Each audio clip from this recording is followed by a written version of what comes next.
ಒಂದು ದೊಡ್ಡ ಕಾಡಿನಲ್ಲಿ ಒಂದು ನರಿ ದಂಪತಿ ವಾಸವಾಗಿದ್ದವು. ಅವುಗಳಿಗೆ ಒಂದು ಪುಟಾಣಿ ಮರಿ ಇತ್ತು.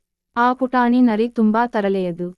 ಅದರ ವಿರುದ್ಧ ಯಾವಾಗಲೂ ಕಾಡಿನ ಇತರ ಪ್ರಾಣಿಗಳಿಂದ ಹೆತ್ತವರಿಗೆ ದೂರುಗಳು ಬರುತ್ತಿದ್ದವು. ಪ್ರಾಣಿಗಳ ಮಧ್ಯೆ ಜಗಳ ಹಚ್ಚುವುದು, ಬೇರೆ ಬೇರೆ ಪ್ರಾಣಿಗಳ ಮರಿಗಳಿಗೆ ಕಾಡಿಸುವುದು, ಪಕ್ಷಿಗಳ ಮೊಟ್ಟೆಗಳನ್ನು ಕದ್ದು ಎಲ್ಲಾದರೂ ಬಚ್ಚಿಡುವುದು, ಕಾಡು ಕೋಳಿಗಳನ್ನು ಅಟ್ಟಿಸಿಕೊಂಡು ಹೋಗಿ ಹಿಂಸಿಸುವುದು ಇತ್ಯಾದಿಗಳನ್ನು ಮಾಡುತ್ತಿತ್ತು. ನರಿ ದಂಪತಿ ತಮ್ಮ ಮರಿಯನ್ನು ಕೂರಿಸಿ ಬುದ್ಧಿ ಹೇಳಿದರೂ ಆ ಪುಟಾಣಿ ನರಿ ತನ್ನ ತರಲೆ ಬುದ್ಧಿ ಬಿಡಲಿಲ್ಲ. ತಂದೆ ತಾಯಿಗೆ ತಮ್ಮ ಮಗುವಿನದೇ ಚಿಂತೆಯಾಯಿತು. ಒಂದು ದಿನ ತಾಯಿ ನರಿ ಪುಟಾಣಿಯನ್ನು ಕರೆದು ತೋಳದ ಮನೆಯಲ್ಲಿ ಒಂದಿಷ್ಟು ಮಾಂಸದ ತುಣುಕುಗಳನ್ನು ಎರವಲಾಗಿ ತೆಗೆದುಕೊಂಡು ಬಾ ಅಂತ ಹೇಳಿ ಕಳಿಸಿತು. ತೋಳದ ಹತ್ತಿರ ನರಿ ಮರಿಯ ತರಲೆ ನಡೆಯುತ್ತಿರಲಿಲ್ಲ.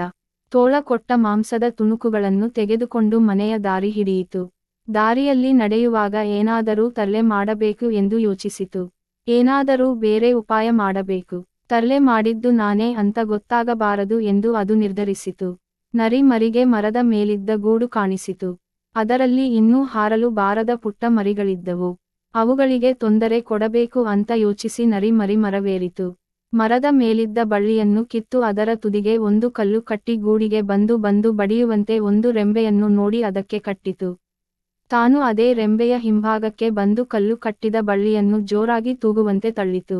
ಗೂಡಿಗೆ ಬಡಿದ ಕಲ್ಲು ಅಷ್ಟೇ ವೇಗದಲ್ಲಿ ವಾಪಸ್ ಬಂದು ನರಿಯ ಕಣ್ಣಿಗೆ ಬಡಿಯಿತು. ಪುಟಾಣಿ ನರಿ ಗಲಿಬಿಲಿಗೊಂಡು ಅಯ್ಯೋ ಅಂತ ಕೂಗಾಡಿತು. ಕಣ್ಣಿಗೆ ಏಟು ಬಿದ್ದ ನೋವಿಗೆ ಮರದಿಂದ ಜೋರಾಗಿ ನೆಲಕ್ಕೆ ಬಿತ್ತು.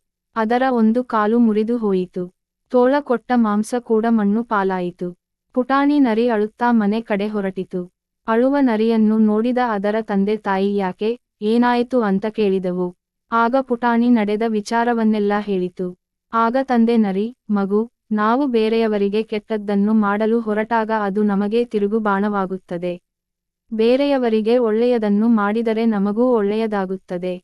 ಆದ್ದರಿಂದ ಯಾವತ್ತೂ ಒಳ್ಳೆಯ ದಾರಿಯಲ್ಲಿಯೇ ಸಾಗಬೇಕು ಎಂದು ಹೇಳಿತು.